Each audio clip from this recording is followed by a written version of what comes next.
Hello friends, नमस्कार। मैं प्रियंका स्वागत करती हूँ आप सभी का आपके अपने चैनल टायर टीचर जॉब में।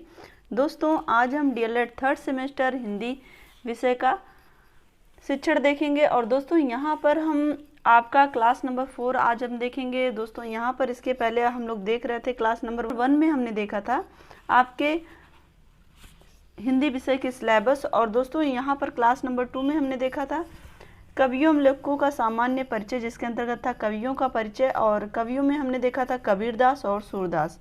और क्लास नंबर 3 में हमने देखा था तुलसीदास और बिहारी। तो दोस्तों, यहाँ पर आज हम देखेंगे मैथिली शरण गुप्त और अयोध्या सिंह उपाध्याय हरिऔध। और इसके नेक्स्ट वीडियो में हम देखेंगे जयशंकर प्रसाद और बालकृष्ण शर्मा नवीन।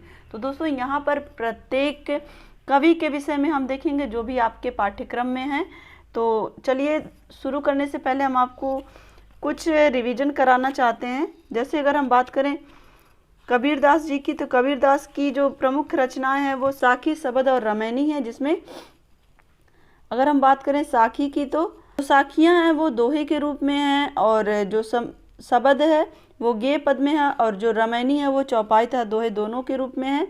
और अगर हम बात करें दोस्तों सूरदास के कृतियों की, तो चूँकि दोस्तों ज़्यादातर कृतियाँ ही पूछता है, तो हम एक बार कृतियाँ रिवीजन करते चलते हैं। बाकी आप जितना भी लिखा गया है उसमें जो मेन पॉइंट है, जैसे उनका जन्म स्थान, उनकी कृतियाँ, उनकी उपलब्धियाँ, वो सारी चीज़ें आप ध्यान रखेंगे। लेकिन यहाँ पर हम आपसे कृतियाँ ही रिवीजन कर रहे हैं। तो सूरदास की अगर कृतियों की बात करें हम, तो इनकी जो कृतियाँ वो 3 काव्य कृतियाँ हैं मुख्यतः। उसमें सूरसागर है, सूर सरावली और साहित्य लहरी। तो सूर सागर में श्री कृष्ण भगवान की लीलाओं को गेय पदों में प्रस्तुत किया गया है। और जो सूर सरावली है या सूर सागर का एक सार रूप है, जिसमें 1107 छंद संग्रहित हैं। और इसमें भी सूर सागर की भांति भगवान कृष्ण की सगुण भक्ति का वर्णन किया गया है। और दोस्तों, अगर हम बात करें तीसरी काव्य रचना की, तो वो है साहित्य लहरी। यह 118 पदों का संग्रह है। इसमें सूरदास ने अपनी काव्य प्रतिभा का प्रदर्शन किया है। साहित्य लहरी के पद रसों और अलंकारों से परिपूर्ण हैं। क्लियर। अब हम चलते हैं, यहाँ पर बात करें तो तुलसीदास की जो हमने कवि पढ़े हैं उन्हीं के थोड़े से रिवीजन कर रहे हैं। उसके बाद हम मैथिली शरण गुप्त के विषय में पढ़ेंगे, क्योंकि दोस्तों रिवीजन करना मस्ट होता है। जब तक आप रिवीजन नहीं करेंगे तब तक आप जो भी चीज़ें पढ़ेंगे, अगर उसको रिवाइज नहीं कर रहे हैं तो वो चीज़ें भूलती रहती है। मनुष्य का स्वभाव है। तो चलिए देखते हैं तुलसीदास जी के विषय में। तो दोस्तों, जैसा कि आपको पता है कि तुलसीदास के विषय में इनकी पत्नी, जिनका नाम था रत्नावली, इन्होंने ही इन्हें फटकारा था। किस तरह से? अस्थि चर्म दे ममता में ऐसी प्रीत, ऐसी जो श्री राम में होत न तो भवित। ये सारे दोहे बहुत ही ज़्यादा प्रचलित हैं। और इनके जन्म के विषय में भी, मृत्यु के विषय में भी अलग अलग दोहे हैं। तो दोस्तों, इनके जो प्रमुख रचनाएं हैं, उनकी रचनाओं की संख्या जो है वो 12 है। जिसमें प्रबंध काव्य में रामचरितमानस, पार्वती मंगल, जानकी मंगल, रामलला, नैछू है। और मुक्तक काव्य में है कवितावली, दोहावली, वरवय रामायण, वैराग्य संदीपनी, रामाज्ञा, प्रश्नावली और हनुमान बाहुक। और गीति काव्य में है गीति काव्य। इसमें है गीतावली, कृष्ण गीतावली और विनय पत्रिका। तो ये हो गया आपके तुलसीदास जी के विषय में। और दोस्तों, अगर हम बात करें तो तुलसीदास जी ने लगभग 2.5 वर्षों में रामचरितमानस नामक महाप्रबंध काव्य की रचना की। क्लियर। अब हम आगे चलते हैं बिहारी जी के विषय में। तो दोस्तों, बिहारी जी का जो प्रमुख रचना है वो केवल बिहारी सतसई के नाम से जानी जाती है दोस्तों। और अगर हम बात करें बिहारी सतसई की, तो बिहारी जी ने के जीवन काल में केवल 700, पूरे जीवन काल में इन्होंने केवल 719 दोहों की रचना की है, जिन्हें बिहारी सतसई के नाम से संकलित किया गया है। और यह अकेला ग्रंथ ही है कि कवि के रूप में बिहारी की कीर्ति का अच्छे स्रोत है। और बात करें हम तुलसी के रामचरित के बाद जनता में जो सबसे अधिक लोकप्रिय है वह है बिहारी की सतसई। तो अब हम चलते हैं, अब आज के जो कवि हम देखेंगे मैथिली शरण गुप्त, जो हमारे राष्ट्रीय कवि के रूप में जाने जाते हैं। तो चलिए देखते हैं। भारत में राष्ट्र कवि श्री मैथिली शरण गुप्त का जन्म सन 1886 को झांसी जिले के चिरगांव के गहवई वैश्य परिवार में हुआ था। क्लियर। कहाँ हुआ था? झांसी जिले के चिरगांव के गहोई वैश्य परिवार में। क्लियर। 1886 में। आपको ऐसे ही मेन पॉइंट याद रखना है बस। इनका मूल नाम क्या था? इनका मूल नाम था मिथिलाधिप नंदिनी शरण, और पिता का नाम क्या था? रामचरण लाल। स्वयं अच्छे कवि और धार्मिक व्यक्ति थे। इनके जो पिताजी थे रामचरण लाल, ये खुद से ही कवि और एक तरह से धार्मिक प्रवृत्ति के ये व्यक्ति थे। और काव्य गुरु की बात करें तो आचार्य महावीर प्रसाद द्विवेदी। तो दोस्तों यहाँ पर आपको और थोड़ा सा डिटेल में देखते हैं कि इन्होंने गुप्त जी की जो शिक्षा थी, वो गुप्त जी की शिक्षा दीक्षा घर पर ही संपन्न हुई थी। अपने स्वाध्याय के सहारे हिंदी, अंग्रेजी और संस्कृत का अध्ययन किया था। भारतीय प्राचीनता का इन्होंने गंभीर मंथन किया और काव्य ग्रंथों में ऐतिहासिक और पौराणिक आख्यानों को स्थान दिया। और दोस्तों अगर हम बात करें इनके काव्य गुरु की, तो गुप्त जी की काव्य प्रतिभा का विकास आचार्य महावीर प्रसाद द्विवेदी जी की सरस्वती नामक पत्रिका, जो मासिक पत्रिका थी, के संपादन के माध्यम से हुआ। उनकी जो काव्य प्रतिभा उनके अंदर निखर के आई, वो किसकी वजह से आई थी? आचार्य महावीर प्रसाद द्विवेदी की वजह से। और इसीलिए इन्होंने अपने काव्य गुरु के रूप में किसको माना? आचार्य महावीर प्रसाद द्विवेदी को। और इन्होंने ही सरस्वती मासिक पत्रिका का संपादन का जो जिम्मा था इन्हें सौंपा था, जिसकी वजह से जिम्मेदारी सौंपी थी, जिसकी वजह से इनकी जो काव्य प्रतिभा थी उसका विकास हुआ। और बात करें दोस्तों तो यहाँ पे प्रथम कविता इनकी क्या थी? हेमंत, जो 1905 में इन्होंने लिखी थी। और प्रथम काव्य संग्रह रंग में भंग 1909 ईस्वी में। इनकी मृत्यु कब हुई थी? 1964 ईस्वी में। और दोस्तों अगर हम बात करें तो इन्होंने गांधी जी और आर्य समाज से प्रभावित गुप्त जी आरंभ से ही अपने काव्य में प्राचीन इतिहास का गौरव गान करते थे। और अपने राष्ट्रीय आंदोलन में भी इन्होंने, और दोस्तों उस समय जो राष्ट्रीय आंदोलन गांधी जी के द्वारा चलाए जा रहे थे, राष्ट्रीय आंदोलन में भी इन्होंने भाग लिया था और जेल भी गए थे, यानी कि जेल की यात्रा भी की। गुप्त जी को उनकी साहित्य सेवाओं के उपलक्ष्य में आगरा और इलाहाबाद विश्वविद्यालय से डीलिट की मानद उपाधि से विभूषित भी किया गया था। और साथ ही दोस्तों अगर हम बात करें साकेत महाकाव्य पर उन्हें मंगला प्रसाद पारितोषिक भी प्राप्त हुआ। आपको भारत के प्रथम राष्ट्रीय कवि होने का गौरव प्राप्त है। सन 1964 में इनकी मृत्यु हो जाती है। तो दोस्तों अयोध्या सिंह उपाध्याय हरिओद को भी प्रिय प्रवास महाकाव्य के लिए मंगला प्रसाद पारितोषिक प्रदान किया गया था। तो दोस्तों ये एक तरह से उनको प्रेरणा के लिए, एक तरह से वो अपने आजीवन में ऐसे अच्छे कार्य करें, ऐसे अच्छे ग्रंथ महाकाव्यों की रचना करें, इसके लिए उन्हें ये पारितोषिक दिया जाता है। तो दोस्तों यहाँ पर देखें, अगर हम बात करें मैथिली शरण गुप्त की, तो मैथिली शरण गुप्त को साकेत महाकाव्य पर उन्हें मंगला प्रसाद पारितोषिक दिया गया था और इन्हें राष्ट्र कवि के रूप में भी जाना जाता है। और दोस्तों चूंकि इनका जो सबसे प्रमुख रचना थी भारत भारती, उसकी वजह से भी जाना जाता। चूंकि दोस्तों भारत भारती की वजह से उस समय जो राष्ट्रीय आंदोलन थे वो बहुत तीव्र गति से बढ़ भी रहे थे, और साथ ही जो देश के लोगों में देश प्रेम की जो भावना होनी चाहिए थी, उसे भारत भारती की वजह से कहीं ना कहीं प्रभात फेरी के माध्यम से और लोगों में जन आंदोलन की वजह से ये सारी चीज़ें बहुत ही अच्छे ढंग से पनप रही थी कि लोग अपने देश की स्वतंत्रता के लिए आतुर हो रहे थे। तो एक तरह से ये उस समय के लिए राष्ट्र कवि के रूप में आगे बढ़ रहे थे, और लोगों के साथ ऐसा नहीं था कि वो कवि केवल कलम से थे, बल्कि वो एज ए सेना नायक की तरह थे, जहाँ पर वो खुद स्वयं आगे बढ़ करके, भले ही उन्हें जेल की यात्रा ही करनी पड़ी, लेकिन उन्होंने देश की स्वतंत्रता के लिए खुद को आगे बढ़ाकर लोगों का मार्गदर्शन किया। अब हम आगे देखें, इनका प्रथम काव्य संग्रह कौन सा था? रंग में भंग, जो 1909 में आई थी, और इनकी मृत्यु कब हुई थी? 1964 में। अब इनकी प्रमुख रचनाएं देखते हैं। दोस्तों देखिए यहाँ पर प्रमुख रचनाएं मैंने आपको प्रकाशन वर्ष के साथ लिखा, जिससे कि कभी भी ऐसा नहीं कि फ्यूचर में आपको जब भी हिंदी के इस तरह के क्वेश्चन मिलें या फिर ऐसा जो भी नोट्स दोस्तों बनवाए जाते हैं, वो केवल आपके इसी साल काम के लिए नहीं या आपके इसी क्लास के लिए नहीं बनवाए जाते हैं, वो आपके हमेशा काम आते हैं। इसलिए लोग नोट्स किसी को नहीं देते हैं, क्योंकि नोट्स जो होते हैं वो हमारे जीवन में जब भी हमारी इस तरह के कॉम्पिटिटिव एग्जाम आएंगे, जैसे आपका टेट, सुपर टेट, तो उसमें आपके लिए बहुत हेल्पफुल होंगे। तो दोस्तों इसी एग्जाम को दृष्टिकोण में रखते हुए, ऐसा नहीं है कि दोस्तों मुझे अभी भी याद है कि जब एक क्वेश्चन आया था जूनियर टेट में कि अंतर्राष्ट्रीय न्यायालय कहाँ है, उस समय चूंकि कोई चीज़ें आप अगर ध्यान से नहीं पढ़े हैं तो आपको नहीं पता होता कि ये चीज़ कहाँ है, या इस तरह के क्वेश्चन पूछ सकता है। और वो चीज़ें मैंने क्लास ईयर्थ में पढ़ी थी कि अंतर्राष्ट्रीय न्यायालय हालैंड के हेग में, जो आज नीदरलैंड के नाम से जाना जाता है। तो चीज़ें मैंने वो चीज़ कब पढ़ी थी, क्लास ईयर्थ में पढ़ी थी, और उस चीज़ का क्वेश्चन आज हमने कब दिया, टेट में। जो टेट की तैयारी मैंने की, उस टेट में ये क्वेश्चन पूछा गया। तो कहीं ना कहीं ऐसा नहीं है कि ये तैयारी केवल आपके आज के काम आएगी।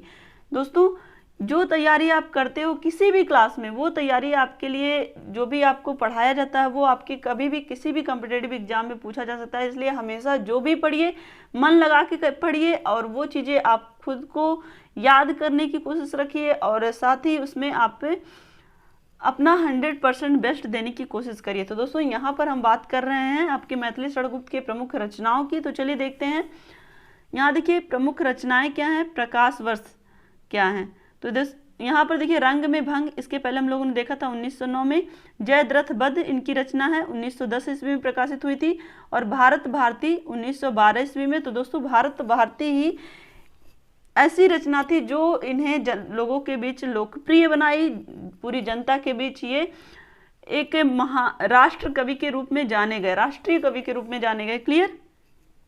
अब यहाँ पे देखिए किसान जो इनकी रचना है ये 1917 ईस्वी में प्रकाशित हुई। शकुंतला 1923 ईस्वी में। पंचवटी 1925 ईस्वी में। अनग 1925 ईस्वी में। नेक्स्ट हम देखें त्रिपथगा, ये 1928 ईस्वी में।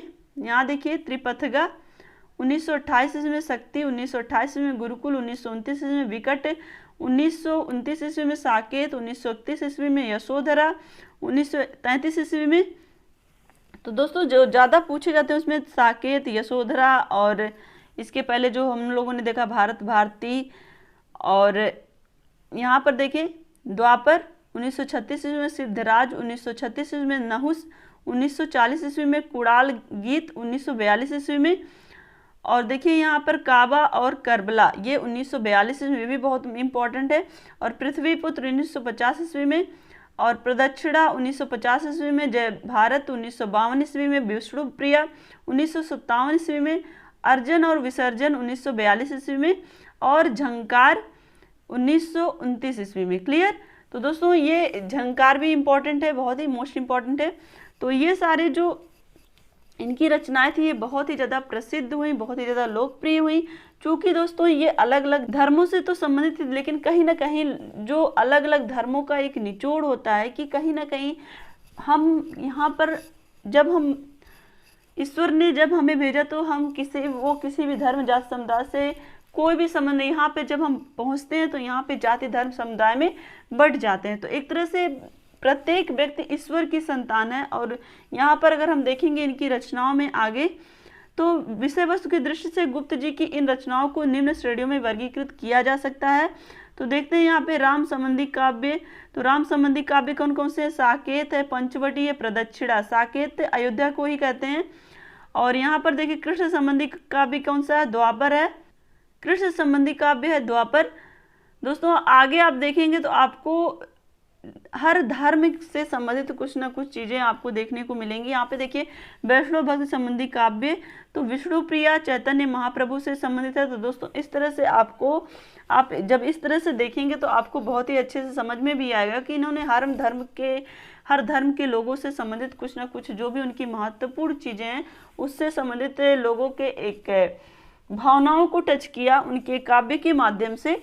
अब यहाँ पर हम देखेंगे विष्णुप्रिया चैतन्य महाप्रभु से संबंधित था, जो वैष्णव भक्ति संबंधी काव्य था। और यहाँ पर देखिए बौद्ध मत संबंधी काव्य है, जिसमें यशोधरा, अनग और गीति नाट्य। यशोधरा कौन थी?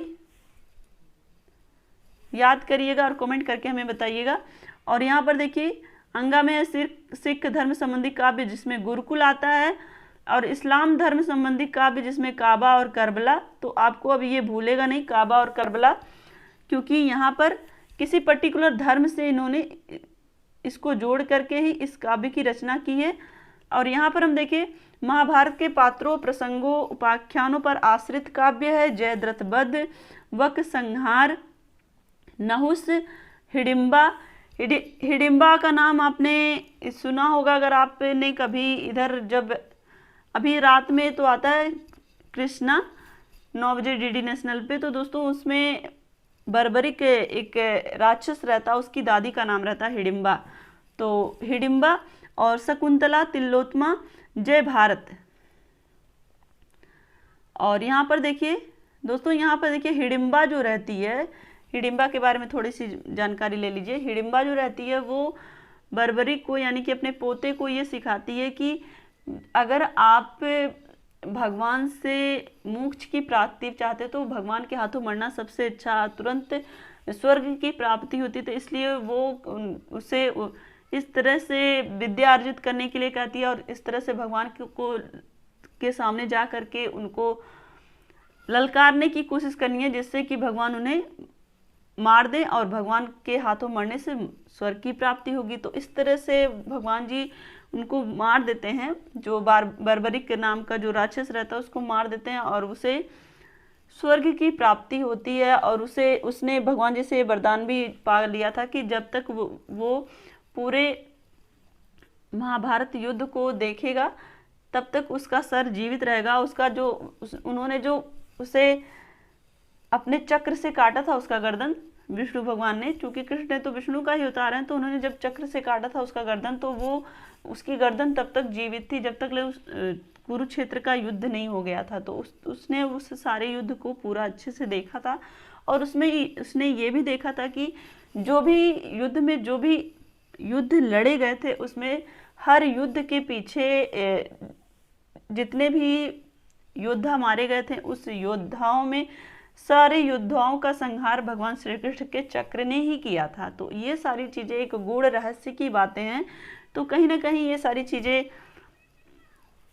महाभारत के अलग अलग पात्रों के, प्रसंगों के, उपाख्यानों की चीजें उन्होंने अपने काव्य में लिखी। आगे हम देखें, यहाँ पे देखिए ऐतिहासिक वीर पुरुषों से संबंधित काव्य, रंग में भंग, सिद्धराज, पत्रावली, विकट भट्ट, ये सारी चीजें ऐतिहासिक वीर पुरुषों से संबंधित काव्य है। और यहाँ पर हम देखें महात्मा गांधी से संबंधित काव्य क्या क्या है, अंजलि और अर्घ। क्लियर? तो दोस्तों ये सारी चीजें यहाँ पर देखिए। काल्पनिक और विचारात्मक विषय वस्तु पर आधारित काव्य कौन सा है, भारत भारती और वैतालिक और हिंदू और अजित। तो दोस्तों भारत भारती भले ही काल्पनिक विचारों पर आधारित थी, लेकिन यहाँ पर उन्होंने इसी भारत भारती अपने काव्य रचना के माध्यम से ही इस तरह से लोगों के अंदर देशभक्ति की भावना भरी कि लोग उस देशभक्ति की भावना के चलते लोग सुबह की प्रभात फेरियों में इनके इस काव्य को, भारत भारती के काव्य को अपने प्रभात फेरियों में लोगों को जागरूक करने के लिए और साथ ही लोगों में देश प्रेम की भावना भरने के लिए गाना शुरू कर दिया था। क्लियर? और यहाँ पर देखिए महाकाव्य की बात करें तो साकेत, जिसकी हमने अभी बात करी, मंगला प्रसाद पारितोषिक दिया गया था इसी के लिए इन्हें, साकेत के लिए ही इन्हें मंगला प्रसाद पारितोषिक दिया गया था। और साहित्य में स्थान की बात करें हम तो मैथिली शरण गुप्त का आधुनिक हिंदी काव्य जगत में निर्विवाद रूप से शीर्षस्थ स्थान है। और दोस्तों अगर हम बात करें तो मैथिली शरण गुप्त को राष्ट्र कवि और कवि का तो दर्जा दिया ही जाता है, साथ ही इनके जन्मदिन पर यानी कि 3 अगस्त के दिन कवि दिवस के रूप में भी मनाया जाता है। क्लियर? तो अब हम चलते हैं नेक्स्ट कवि की तरफ। तो दोस्तों यहाँ पर हम देखेंगे नेक्स्ट कवि अयोध्या सिंह उपाध्याय हरिऔध। तो दोस्तों हरिऔध जी के बारे में देखते हैं। खड़ी बोली हिंदी के कवियों में हरिऔध जी का प्रमुख स्थान है। वे द्विवेदी युग के प्रमुख कवि माने जाते हैं। तो दोस्तों यहाँ पर देखिए खड़ी बोली में हरिऔध जी का प्रमुख स्थान है और यहाँ पर देखिए ये द्विवेदी युग के प्रमुख कवि माने जाते हैं। क्लियर। आगे हम चलें। हरिऔध जी को संस्कृत ब्रज भाषा एवं खड़ी बोली पर समान अधिकार प्राप्त था। इन्हें कौन कौन सी भाषा? संस्कृत, ब्रज भाषा और खड़ी बोली इन्हें समान रूप से आती थी। और यहाँ पर हम देखें तो आगे इनके जीवन परिचय के विषय में देखें तो अयोध्या सिंह उपाध्याय का जन्म आजमगढ़ जिले के अंतर्गत निजामाबाद नामक स्थान पर संवत 1865 इस विक्रम को सनाढ़ परिवार में हुआ था। क्लियर। कहाँ पे हुआ था? आजमगढ़ जिले के निजामाबाद नामक स्थान पर। क्लियर। और दोस्तों इनके पिताजी का नाम पंडित भोलानाथ उपाध्याय था और स्वाध्याय से इन्होंने हिंदी, संस्कृत, फारसी, अंग्रेजी का अच्छा ज्ञान प्राप्त कर लिया था। दोस्तों यहाँ पर हम बात करें तो इनकी जो शिक्षा दीक्षा थी किस तरह से हुई थी? इनकी जो घरेलू परिस्थितियां थी वो अच्छी नहीं होने के कारण उच्च शिक्षा प्राप्त इनकी नहीं हो सकी थी और स्वाध्याय से इन्होंने हिंदी, अंग्रेजी, संस्कृत और फारसी आदि भाषाओं का गहन अध्ययन किया था। और नॉर्मल स्कूल की परीक्षा उत्तीर्ण कर आप मिडिल स्कूल में अध्यापक हो गए थे। और इसके बाद इन्होंने कानूनगो तथा रजिस्ट्रार पदों पर कार्य किया।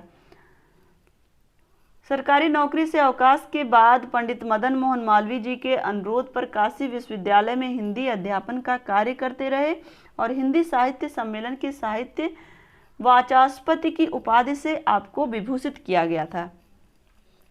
तो दोस्तों यहाँ पर हम बात करें तो इनके क्या क्या, भले ही देखिए यहाँ पर देखिए तो इनकी जो घरेलू स्थिति वो अच्छी नहीं थी, फिर भी इन्होंने अपनी स्वाध्याय की बदौलत अपनी जो भी शिक्षा थी उसका अर्जन किया और साथ ही इन्होंने हिंदी, संस्कृत, फारसी, अंग्रेजी इन सारी भाषाओं का अच्छा ज्ञान प्राप्त किया। और उसके बाद भी नॉर्मल स्कूल की परीक्षा उत्तीर्ण करने के बाद मिडिल स्कूल में अध्यापक हो गए। उसके बाद इन्होंने कानूनगो यानी कि जिन्हें हम आज क्या कहते हैं लेखपाल और रजिस्ट्रार जैसे पदों पर इन्होंने कार्य किया। और सरकारी नौकरी से अवकाश के बाद इन्होंने पंडित मदन मोहन मालवीय जी के कहने पर काशी विश्वविद्यालय में हिंदी अध्यापन का कार्य किया। तो उसी हिंदी अध्यापन के कार्य की वजह से इन्हें साहित्य सम्मेलन की साहित्य वाचस्पति की उपाधि भी प्रदान की गई थी और उस उपाधि से वो विभूषित किए गए। और प्रियप्रवास महाकाव्य पर इनको मंगला प्रसाद पारितोषिक प्रदान किया गया और 1845 ईस्वी में हरिऔध जी का निधन हो गया था। यहाँ पे देखिए। अब हम देखते हैं इनकी रचनाएं क्या क्या हैं। तो दोस्तों इनकी रचनाओं में काव्य ग्रंथ में अगर हम देखें तो प्रियप्रवास, रस कलश, चोखे चौपदे और चुभते चौपदे और वैदेही वनवास ये प्रमुख हैं काव्य ग्रंथ में। और नाटक में हम देखें तो नाटक में है प्रद्युम्न विजय, रुक्मिणी परिणय। प्रद्युम्न विजय, प्रद्युम्न भगवान श्री कृष्ण के पुत्र का नाम था और रुक्मिणी विवाह, परिणय मतलब होता है विवाह। और यहाँ पर हम देखें उपन्यास ठेठ हिंदी का ठाठ इनका प्रमुख उपन्यास है और अधिकिला फूल ये इनके उपन्यास के नाम है। और दोस्तों अगर हम बात करें इसके पहले हम लोगों ने देखा है ना काव्य ग्रंथ में जिसमें प्रियप्रवास, रस कलश, चोखे चौपदे, चुभते चौपदे और वैदेही वनवास। तो इनके जो काव्य ग्रंथ हैं सबसे ज़्यादा जो लोकप्रिय वो है प्रियप्रवास। प्रियप्रवास के लिए इन्हें मंगला प्रसाद पारितोषिक दिया गया। और दोस्तों जो प्रियप्रवास है वो खड़ी बोली का प्रथम महाकाव्य है और मंगला प्रसाद पारितोषिक प्राप्त हुआ था इसके लिखने के बाद इनको। और इसमें वर्णित कृष्ण चरित्र का आधार श्रीमद् भागवत पुराण है। और इनका प्रमुख दूसरा काव्य ग्रंथ जो था वो था वैदेही वनवास जिसमें राम के राज्याभिषेक के बाद सीता के वनवास की करुण कथा का वर्णन है। तो ये चीज़ें इनकी जो रचना है ये प्रमुख है। ये आप ध्यान दीजिएगा कि क्या क्या चीज़ें इसमें हमें याद करनी है। इनकी जो काव्य रचना सबसे पहली कौन सी है इसमें प्रियप्रवास और दूसरी वैदेही वनवास। प्री प्रवास के लिए इन्हें मंगला प्रसाद पारितोषिक दिया गया था, और मंगला प्रसाद पारितोषिक साकेत के लिए, मैथिली शरण गुप्त को साकेत महाकाव्य के लिए मिला था, और इन्हें प्री प्रवास के लिए मिला था। क्लियर। तो एक ही यहाँ पर देखिए, ये एक ही पुरस्कार दोनों लोगों को मिला था। अयोध्या सिंह उपाध्याय को प्रिय प्रवास के लिए मंगला प्रसाद पारितोषिक मिला था, और इसके पहले जब हम लोगों ने देखा है मैथिली शरण गुप्त को भी उनकी महाकाव्य साकेत के लिए मंगला प्रसाद पारितोषिक दिया गया था। क्लियर। और दोस्तों यहाँ पर ध्यान देना है कि प्रिय प्रवास में जो वर्णन किया गया वो कृष्ण चरित्र का वर्णन है, और इसका जो आधार है वो श्रीमद् भागवत पुराण है।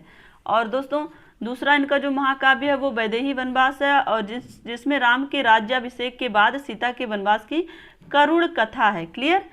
और यहाँ पर क्या ध्यान देना है, और इनके उपन्यास का क्या नाम है, ठेठ हिंदी का ठाठ, क्या नाम है, ठेठ हिंदी के ठाठ और अधिकिला फूल।